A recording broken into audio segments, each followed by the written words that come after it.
उत्तर प्रदेश में आगामी महाकुंभ मेला 2025 की तैयारियां जोरों पर चल रही हैं।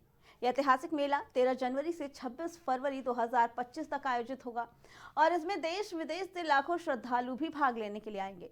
महाकुंभ मेला, जो हिंदू धर्म के सबसे बड़े और महत्वपूर्ण धार्मिक मेलों में से एक है, प्रयागराज की पहचान बन चुका है और इसके आयोजन में हर बार विशेष धार्मिक और सांस्कृतिक महत्व होता है। महाकुंभ मेला में होने वाली तैयारियों में प्रशासन और विभिन्न एजेंसियां पूरी तरह से जुटी हैं।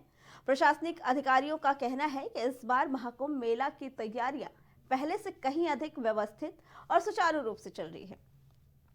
मेला क्षेत्र में आवश्यक आधारभूत संरचनाओं का निर्माण, सुरक्षा इंतजाम, यातायात प्रबंधन और सफाई के कार्य तेजी से चल रहे हैं। इसी पे आगे जानकारी देने के लिए प्रयागराज से हमारे संवाददाता नितेश जुड़ चुके हैं।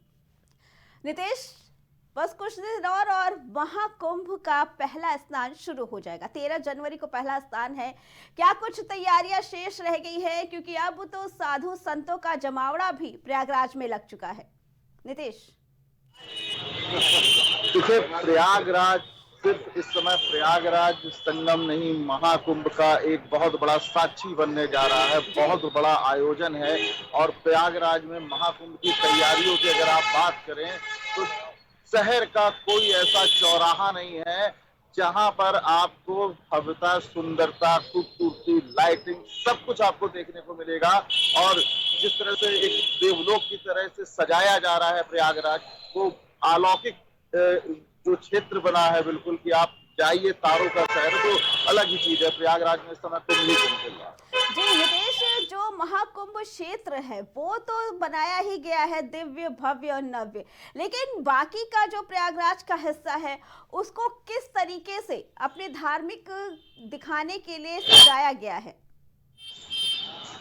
देखिए, प्रयागराज का जो चौराहा है उसमें आपको सनातन सभ्यता के जो प्रतीक हैं वो कहीं ना कहीं आपको हर चौराहे पर दिखाई पड़ेंगे।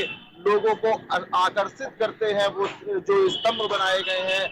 लाइटिंग की आप कहें तो आपको चौराहे पे जो लाइटिंग में त्रिकुंड दिखाई पड़ेंगे, गणेश जी की प्रतिमाएं दिखाई पड़ेंगी, कलश दिखाई पड़ेंगे और बहुत सी चीजें हैं। आप नॉर्मल मेरे पीछे भी अगर आप देखेंगे तो एक पार्क है और ऊपर देखिए इसमें स्तंभ स्थापित किया गया है, सूर्य स्तंभ की तरह यहाँ पर इसको स्थापित किया गया है।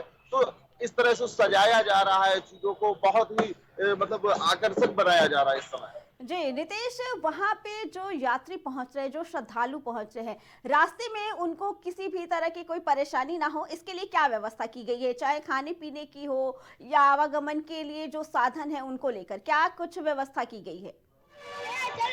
देखिए, आवागमन की अगर आप बात कहें तो आवागमन के लिए तो बहुत ही सुगम व्यवस्था है। आप सीधे प्रयागराज स्टेशन से अगर चाहते हैं तो आपको मतलब 24 घंटे साधन अवेलेबल है जो आपको सीधे महाकुंभ तक पहुंचाएगा। आपको घूमते हुए आप पूरा जाइए। और सुरक्षा के मद्देनजर अगर बात कही जाए तो सुरक्षा के मामले में इस समय अगर कहा जाए तो प्रयागराज बहुत ही सुरक्षित और मुस्तैद दिखाई पड़ रहा है। आपको चौराहे पे पुलिस की पिकेट दिखाई दे जाएगी। कुंभ क्षेत्र की अगर बात कहें तो आपको कुंभ क्षेत्र में पैदल गश्ती करते हुए आपको पुलिस वाले या घोड़ों पे आपको पुलिस वाले हर 10-20 मीटर पे 2-4 लोगों का ग्रुप आपको दिखाई पड़ेगा। बहुत ही मुस्तैद इस समय। जी नितेश, और प्रयागराज इस वक्त भक्ति में डूबा हुआ है। ऐसे में जो वहाँ के स्थानीय लोग हैं उनका क्या मानना है, क्योंकि रोज पेशवाई हो रही है, श्रद्धालु आ रहे हैं, ऐसे में उनका क्या सोचना है और इस बार का महाकुंभ पिछली बार के महाकुंभ से कितना अलग है?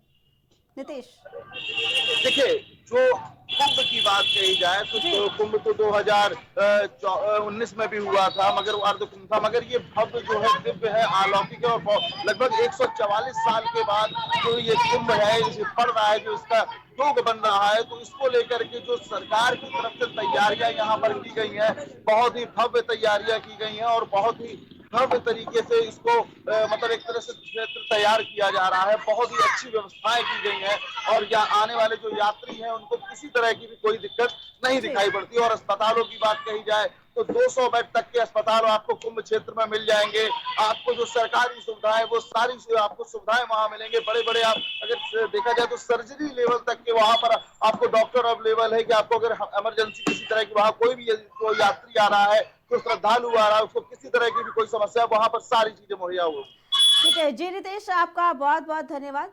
तो इस बार का महाकुंभ दिव्य, भव्य और नव्य होने वाला है।